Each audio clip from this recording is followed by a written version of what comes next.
Parla fan azzurri, benvenuti sul canale Notizie di Napoli. Andiamo alle ultime dall'Azzurra. Ma prima, se siete nuovi qui già iscrivetevi e attivate le notifiche per non perdervi nessuna novità dal Napoli.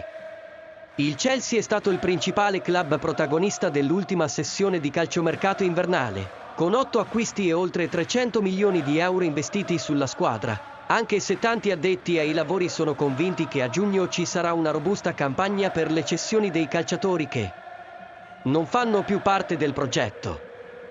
Nel corso dell'intervista concessa a Eleven Sport, João Félix, uno dei punti fermi della squadra, ha parlato degli obiettivi stagionali dei Blues.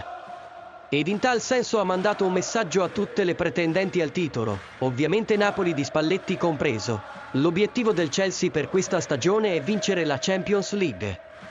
E non c'è dubbio che la squadra londinese sia una delle maggiori indiziate per la vittoria finale della competizione europea per club più importante. I partenopei sperano di arrivare quanto più lontano possibile, ma oggettivamente ci sono squadre sulla carta molto più attrezzate per trionfare. Mi piacerebbe molto conoscere la tua opinione qua giù nei commenti, caro amico tifo napoletano. La tua opinione è molto importante per il Napoli. Presto ti aggiornerò con altre notizie dal nostro Napoli.